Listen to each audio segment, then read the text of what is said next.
ஒரு கடமையான காரியங்கள்லாம் செய்கிற அளவுக்குள்ள ஒரு வயசுள்ள ஒரு பையன், ஒரு மனிதன், தக்கரஹு ஃபர்ஜி சகீரத்தின், ஒரு சிறு பெண்ணினுடைய பரிதில, அதாவது மர்ம உறுப்புக்குள் தன்னுடைய ஆண் உறுப்பை நுழைத்தார்.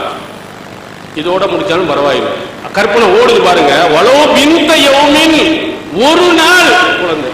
எவனுக்காக இந்த கற்பனை வருமானு?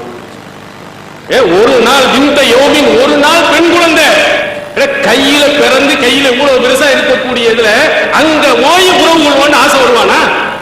நடக்குமான்னு இப்படி எவ்வளவு கற்பனை பண்ணுவானா? சட்டம் நீங்க சொல்றீங்க, சட்டத்தை பொதுவாக சொல்ல வேண்டியதானே, எந்த ஆளோட உறவு கொண்டாலும் தண்டனை இருக்குன்னு சொல்ல வேண்டியதானே. ஒரு நாள் குழந்தை, எப்படி கற்பனை எவ்வளவு ஆபாசமா கேவலமா போகுது பாருங்க. ஒரு ஆண் ஒரு பெண்ணு ஒரு நாள் குழந்தையோட உறவு கொள்றது. இன்னும் அவருக்கு ஹத்து செய்ய இருக்க. இப்படி யாரும் உன கற்பனை பண்ணி எழுதி வைக்க சொன்னது? இது ஒரு ஆபாசம் இல்லையா? இது கேவலம் இல்லையா? சட்டத்தை இவ்வளவு மோசமாக அருவருப்பாக என்ன செஞ்சு எழுதி வச்சிருக்காரு.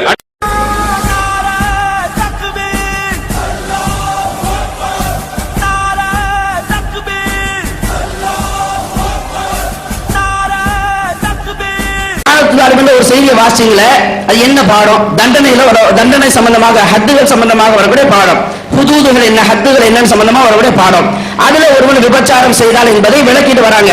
அப்ப ஆண் பெண் அப்படின்னு சொல்லி ஆண் பெண்ணுடைய முன் உறுப்புல சேர்ந்தால் இவனுக்கு இந்த தண்டனை சொல்லிட்டு வரும் பொழுது என்ன சொல்றாங்க? ஒருவன் ஒரு பெண்ணுடைய சிறுமியோடு சேர்ந்து விட்டான்.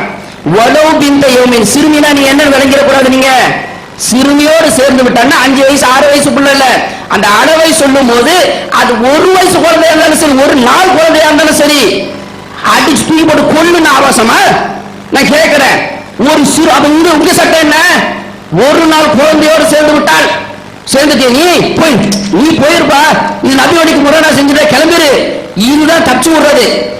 1 வயசு குழந்தையோடு சேர்ந்து விட்டால் அடிச்சு கொல்லு அப்படின்னு சொன்னால் இது ஆபாசம் எடுத்து வைக்கிறீங்களா? எனக்கு ஆச்சரியமா இருக்கு. உங்க மக்களும் சிந்திக்க மாட்டாங்களா?